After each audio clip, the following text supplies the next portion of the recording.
दिल्ली में अगले साल फरवरी में विधानसभा चुनाव होने वाले हैं, जिसके लिए सभी पार्टियों ने अपनी तैयारियां काफी तेज कर दी हैं। इस बीच आम आदमी पार्टी के संयोजक अरविंद केजरीवाल ने गठबंधन को लेकर एक बड़ा ही ऐलान कर दिया है।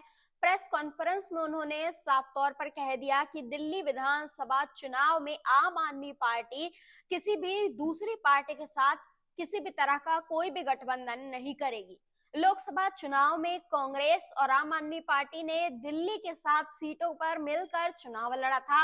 आम आदमी पार्टी ने 3 और कांग्रेस ने 4 सीटों पर चुनाव लड़ा था, लेकिन सभी सीटें बीजेपी से वह हार गई थी। इसके बाद हरियाणा में भी आम आदमी पार्टी ने कांग्रेस के साथ गठबंधन करने से साफ मना कर दिया था और अकेले ही अपना जो चुनाव था वो लड़ा था। जहां एक और अरविंद केजरीवाल ने कांग्रेस के साथ गठबंधन से इनकार किया है, वहीं दिल्ली कांग्रेस के अध्यक्ष देवेंद्र यादव ने भी शुक्रवार को यह स्पष्ट किया कि कांग्रेस दिल्ली चुनाव में आम आदमी पार्टी के साथ गठबंधन नहीं करेगी। देवेंद्र यादव ने कहा कि लोकसभा चुनाव के बाद पार्टी ने निर्णय लिया था, फैसला लिया था कि वो दिल्ली के 70 सीटों पर ही अकेले चुनाव लड़ेगी और किसी से भी गठबंधन नहीं करेगी। उन्होंने यह भी कहा कि अगर कांग्रेस लोकसभा चुनाव में आम आदमी पार्टी के साथ गठबंधन नहीं करती तो पार्टी 1 या 2 सीटें जीतने में सफल हो सकती थी। अरविंद केजरीवाल ने कहा, दोस्तों,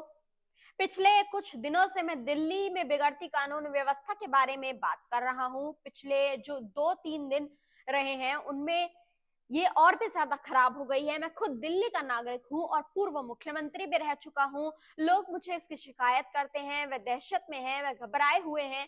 केजरीवाल ने आगे कहा, लगातार गैंगवॉर हो रही थी और मुझे अब और सहन नहीं हो पा रहा है। मैंने कानून व्यवस्था पर सवाल उठाए, मुझे बीजेपी कार्यकर्ताओं ने नंगलोई जाने से रोका। आज व्यापारी और कल बुजुर्ग महिलाएं भी सफल दहशत में हैं, बहुत ही ज्यादा घबराई हुई हैं। उन्होंने बताया, कल मैं पंचशील गया था जहां एक 64 साल के बुजुर्ग की हत्या हो गई थी। आज मैं तिलकनगर जा रहा हूं और मुझे उम्मीद थी कि अगर मैं यह मुद्दा उठाऊं तो अमित शाह जी कोई ठोस कदम तो जरूर उठाएंगे ताकि दिल्ली वासियों को थोड़ी राहत मिल सके, लेकिन इसके बजाय मुझ पर ही खतरनाक लिक्विड फेंका गया। नरेश बलियान के बारे में भी केजरीवाल ने अपना एक बयान दिया। उन्होंने कहा, हमारे एक विधायक जो खुद ही रैंसम कॉल से परेशान थे, उनको गैंगस्टर कपिल सांगवान से धमकी भरे कॉल्स आ रहे थे। नंदू गैंग ने उन्हें व्हाट्सएप पर फोन कॉल कर उनके विदेश में रह रहे बेटे के बारे में धमकी दी थी। केजरीवाल ने कहा कि नरेश बलियान जो कि कपिल सांगवान के शिकार हैं, उनको धमकियां मिली थी।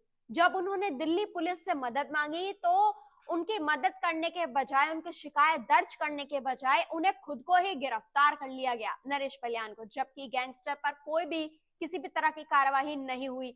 यह सब ये बताते हुए अमित शाह जी से कहा कि गैंगस्टरों के खिलाफ कार्रवाई करे ताकि दिल्ली सुरक्षित हो और किसी को भी गिरफ्तार करने से कोई फर्क नहीं पड़ेगा।